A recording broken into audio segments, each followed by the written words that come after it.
আসসালামু আলাইকুম সবাইকে। কেমন আছেন? আশা করি সকলেই ভালো আছেন। আমিও আল্লাহর রহমতে ভালো আছি। সাজুগুজু করে একদম বাঙালি নারী হয়ে বের হয়ে গিয়েছি বাসা থেকে। একটা দাওয়াত আছে, সেখানেই যাচ্ছি। আর এই ছোট্টখাটো ভিডিওটি আপনাদের সঙ্গে শেয়ার করছি। সারাদিন কি করলাম সেটাই। তবে আমার খুব অনেকগুলি পছন্দের শাড়ির ভিতরে এই একটা শাড়ি কেনার খুব ইচ্ছে ছিল, যেটা ছিল গামছা প্রিন্ট বা চেক গামছার আদলে আর কি তৈরি করা। এটা অনলাইন পেজ তাঁতিবাড়ি থেকে আমি নিয়েছি, তারপরে ইটালিতে আনিয়েছি। আমার শাড়ির সঙ্গে ম্যাচিং করে আবার আমার হাজব্যান্ডের জন্য একটা পাঞ্জাবি কিনিয়েছি, আনা হয়েছে। যদিও আমার হাজব্যান্ডের পাঞ্জাবি খুব একটা বেশি পছন্দ না, তারপরেও জোর করে পরিয়েছি যে না, এটার সঙ্গে যেহেতু ম্যাচিং করে এনেছি চলো পরি। কারণ এমনিতে নর্মালি সুযোগ সুবিধা হয়ই না, মানে ঈদ ছাড়া পাঞ্জাবি পরেই না আমার হাজব্যান্ড, শুধুমাত্র ঈদের জামাতের যে নামাজটা পড়তে যতক্ষণ।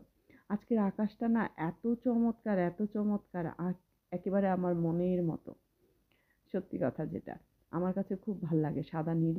আজকের আকাশের সঙ্গে ম্যাচিং করে শাড়িটা পরতে পারলে যদিও ভালো হতো, কিন্তু আমার হাজব্যান্ডের এই ড্রেসটা পরবর্তীতে হয়তো এই পাঞ্জাবিটা পরা হবে না আমার সঙ্গে, এই জন্য বললাম না, মিস করা যাবে না।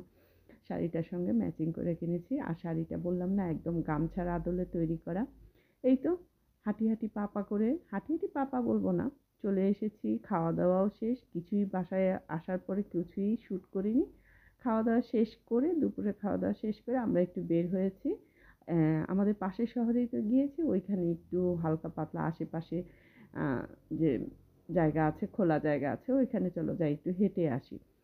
যদিও ভাই ভাবি দুজনেই খুব রিকোয়েস্ট করেছিল যেন আজকের দিনটা থাকার জন্য, একটু সমস্যা ছিল দেখে থাকিনি। আর এই যে আলু বোখরা গাছ থেকে আলু বোখরা পাড়া হচ্ছে, যদিও একদম শেষের দিকে, এই জন্য খুব একটা বেশি পাড়া হয়নি। তো এই তো আমরা সবাই মিলে আইসক্রিম খেলাম বাহিরে, সেটাও শ্যুট করা হয়নি।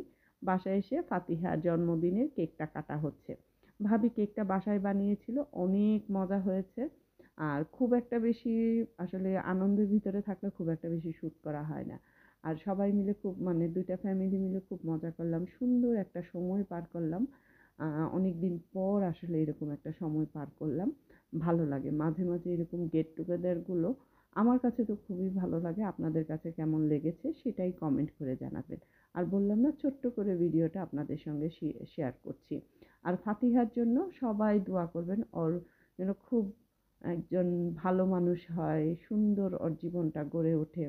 এই তো, বড় হিসেবে আমরা কিন্তু এই দোয়াটা বা আশাটাই করি, আমাদের বাচ্চাগুলি যেন ছোট থেকে বড় হয়, খুব আদো কি বলে এটাকে, মানুষের মতো মানুষ হয় আর কি। মানুষ তো হয়েই জন্মিয়েছে, সেটা পরবর্তী মানুষটা হয় মন থেকে, হৃদয় থেকে, মনুষ্যত্ব বোধ থেকে। এটাই হচ্ছে সবচেয়ে বড় চাওয়া। এই যে আমার কন্যারা, আর ঘরোয়া পরিবেশে আর কেউ ছিল না, শুধুমাত্র আমরাই ইনভাইট ছিলাম। আর রাইফের হাতটা ভাঙা, তারপরেও সে খুব খুশি, তার কাছে কোনো অসুবিধা হচ্ছে না হাত ভাঙা। এই যে 3 ভাই বোন মিলে কেকটা কেটে ফেলেছে। তো আমার আজকের ভিডিওটা কার কার কাছে কেমন লেগেছে অবশ্যই অবশ্যই অবশ্যই কমেন্ট করে জানাবেন। আর আমাকে দেখতে কেমন লাগছে সেটাও জানাবেন। আর এই পর্যন্ত যারা আছেন আমার চ্যানেলটা, যারা সাবস্ক্রাইব না করে আমার ভিডিওগুলি দেখেন, তারা অবশ্যই অবশ্যই আশা করি সাবস্ক্রাইব করবেন, আপনার বন্ধু বান্ধবদের সঙ্গে শেয়ার করবেন। কি বলবো আসলে, আপনাদের কাছে সবসময় এই রিকোয়েস্টটা করি, ভালো লাগে। আর বললাম না, আমার ভালো লাগা মন্দ লাগাগুলি সবসময় আমি শেয়ার করি আপনাদের সাথে। জানি না কতটুকু দিতে পারি, তবে আমার ছোট ছোট মুহূর্তগুলি, আনন্দ মুহূর্তগুলি, বেদনার মুহূর্তগুলো আমি আসলে শেয়ার করি না। এগুলি মানুষের খুব ইমোশনাল একটা জায়গা, নিজস্ব জায়গা থাকে, তো এই জন্য আমি কখনোই করি না। আনন্দটাই সবার মাঝে বিলিয়ে দিতে চাই। আর আমার মেয়ে দেখতে পাচ্ছেন কিনা জানি না, তারা বিশেষ করে ছোটজন খুব খুব লজ্জা পাচ্ছে। ওরা এখন না একদম ক্যামেরার সামনে আসতে চায় না। একটা ফ্যামিলি ছবি তুলতে গেলেও তারা খুব ডিস্টার্ব করে, একেবারেই ছবি তুলতে চায় না। মাঝে মাঝে অবশ্য রাগ করি যে কেন তুলো না, তাহলে ভালো হবে।